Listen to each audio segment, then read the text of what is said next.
true story of Joe Jeannette, the boxer who refused to quit.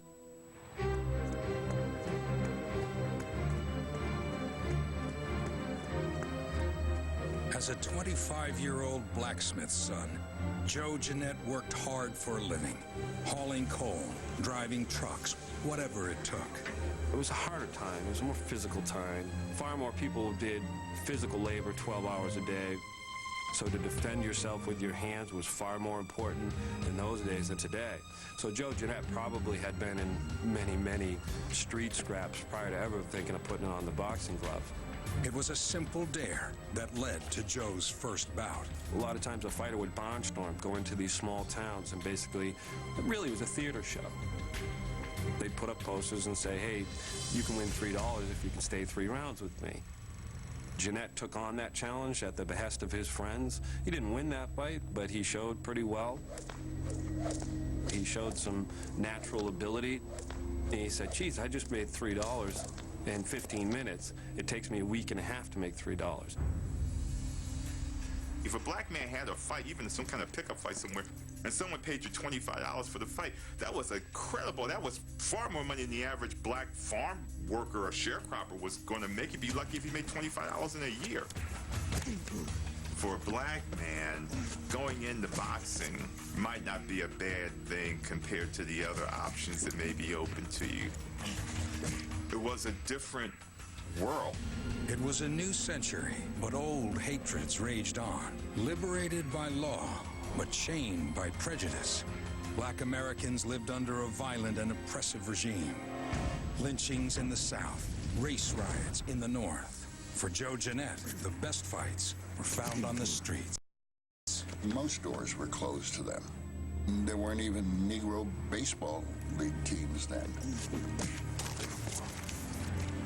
The only door open to an athletic black youth was boxing.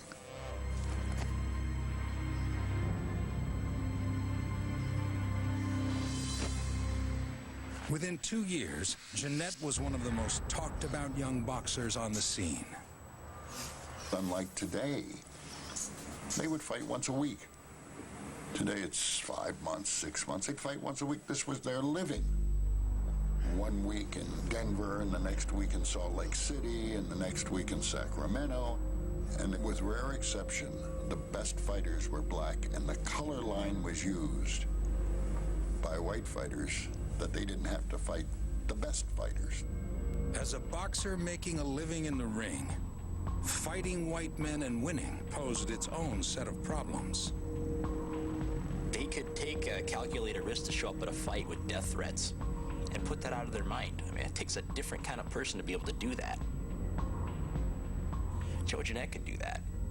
He had to do it.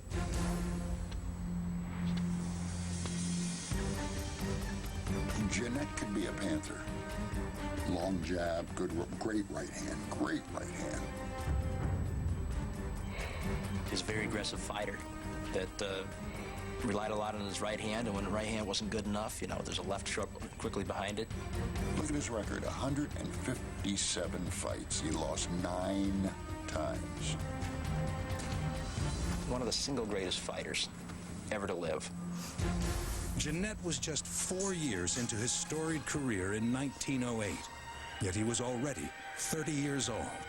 There had been wins, a lot of them, including decisive knockouts, but no shot at the title. But all that could change. For a new heavyweight had emerged, the first black champion in history, Jack Johnson. Jack Johnson has defeated Tommy Burns for the heavyweight championship of the world. World title fights are big today, but back then they were surreal. Holding a title meant that you were basically the baddest man on the planet. Symbolically, it means a victory over the white man. 2 years later, the nation's fears were realized when James J. Jeffries, the Great White Hope, challenged the new champion and paid the price. The blacks came out to celebrate after Johnson beat Jeffries. They taunted the white man a little, at which point the white man decided that was enough. We can lose in the ring, we're not going to lose here. And there were killings in every big city in America. Jack Johnson's trouncing of white opponents was sweet vindication for Joe Jeannette and the other top black fighters, who for so long had been barred from fair fights by white officials. Would Jeannette's dream of winning the heavyweight title now be realized? Surely Jack Johnson, a man of his own color, would give him an equal shot. All too soon, Joe discovered he was wrong. Dead wrong.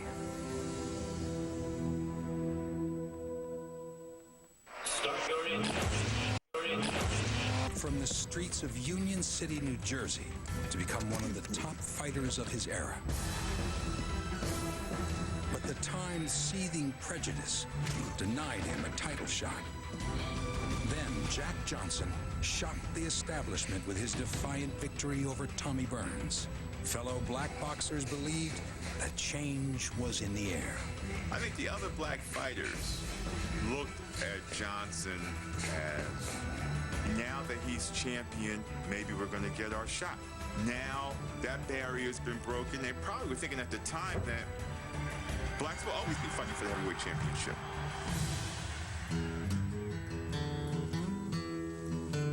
Jack Johnson, he did everything he could to flaunt, not just as being the heavyweight champion, but as being the black heavyweight champion.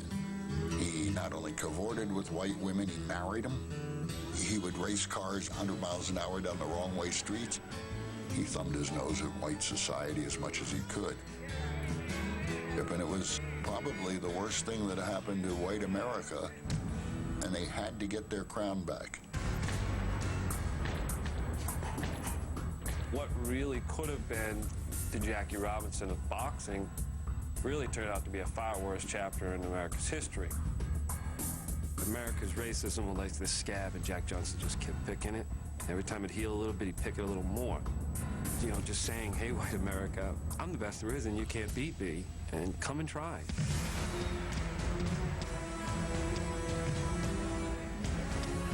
And then when they sent their men at him, he basically slapped them around and laughed at them while he was doing it.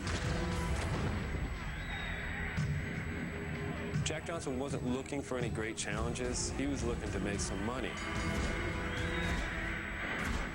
After he became champion, he didn't want to defend his championship against another black man. He was so proud of being the first black champion that he wanted to be the only black champion. Johnson got a certain kind of ego charge out of being the first black. I've got it, and, well, you other guys, well, too bad for you. All of this left Joe Jeannette on the outside looking in, biding his time, waiting and hoping for a shot at the title. And Jack Johnson had reason to be wary. They'd fought several times before, and although Jeannette never triumphed, he'd given the future champ all he could handle. The reason Jeannette didn't get the title shot wasn't because he was black. It was because he was black and he was really good. The truth is, the champion Johnson and the outsider Joe Jeannette had much in common beyond their fighting skills. For Joe, too, was married to a white woman. To him, though, their love was not something to flaunt. He was very loving, and she was very loving. She did not tell her mother until after they were already married. My great-grandmother was very opposed to the marriage. But then, of course, once kids come along, that changes everything.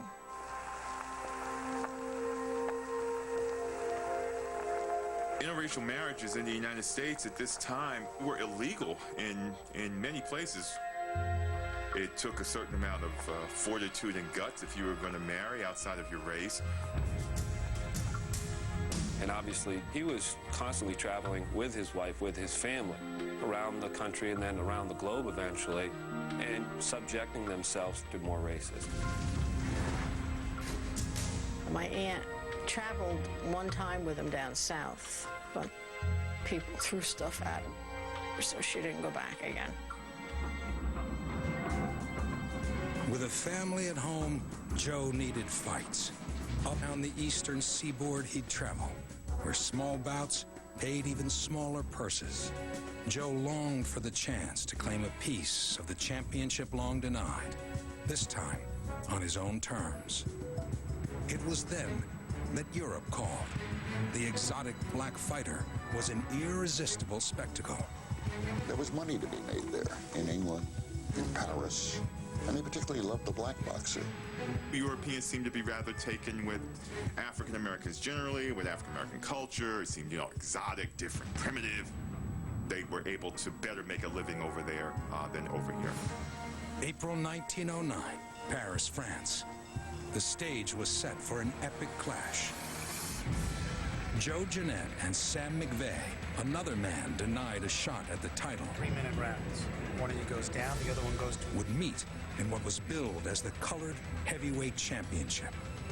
They were both bitter, angry, and ignored by a common foe, Johnson. And yet neither man could know.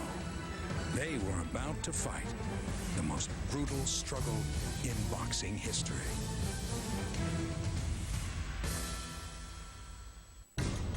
In 6 days, I'm gonna deliver you and never see you again. The century was young, but old hatred still raged.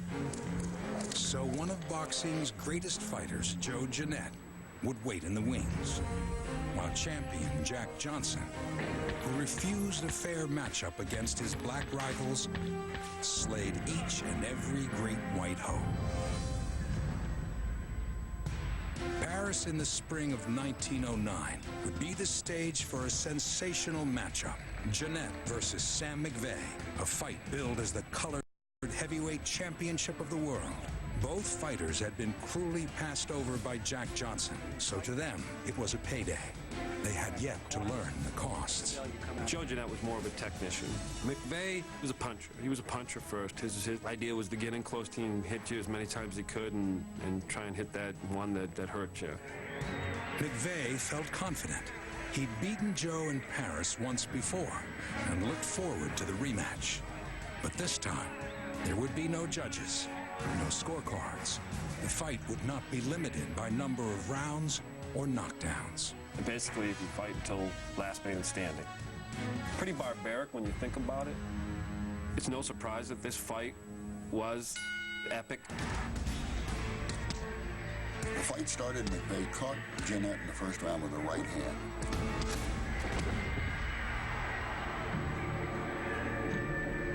That right basically put Joe Jeannette on Queer Street.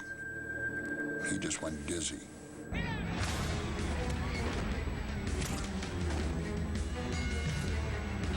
By the end of round 17, he had been down 21 times. Jeannette calls up every reserve he has, every technique he has, everything he has just to survive. Jeannette willed himself to consciousness when his vision went dark. Finally, about the 19th round, his head clears from the punch he received in the first round. The fog parted, and he saw the path to victory.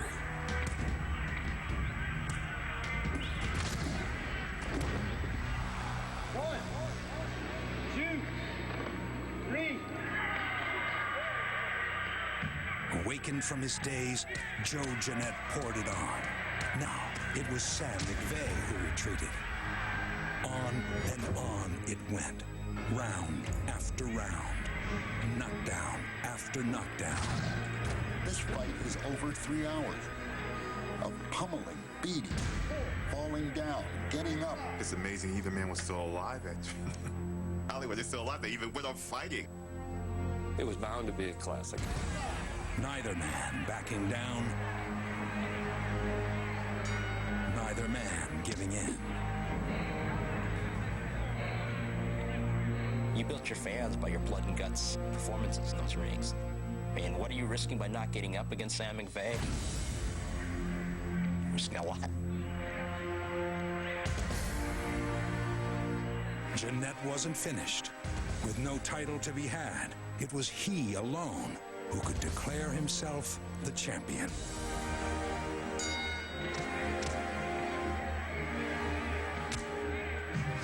seemed to take total control of the fight. But Sam McVeigh, true warrior, would not stay down.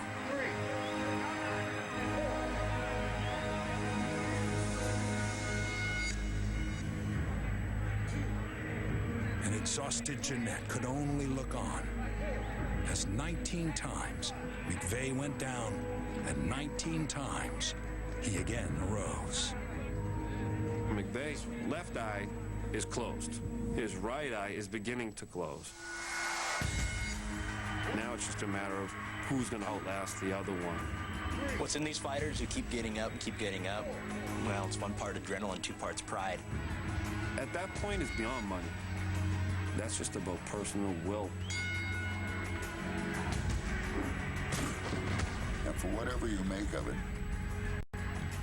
it is one of the great, great fights of all time.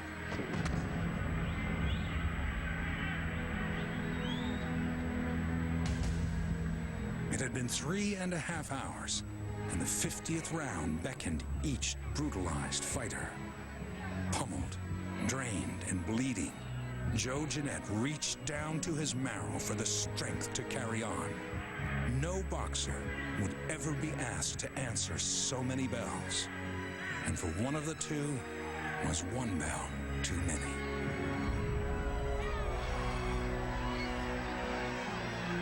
I can't.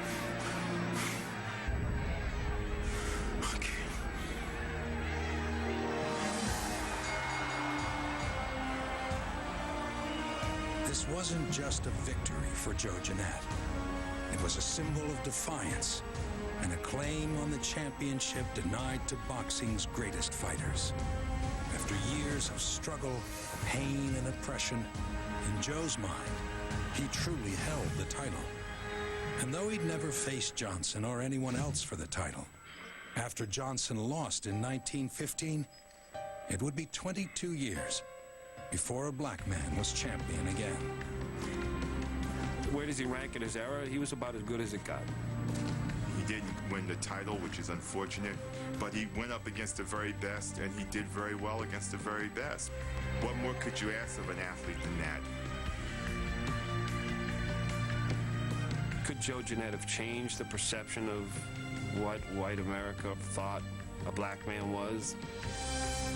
It's romantic to think, wow, what could it have been like if he was champion? Because he was this wonderful guy who was upstanding. And what could they pick on? What could they attack him about?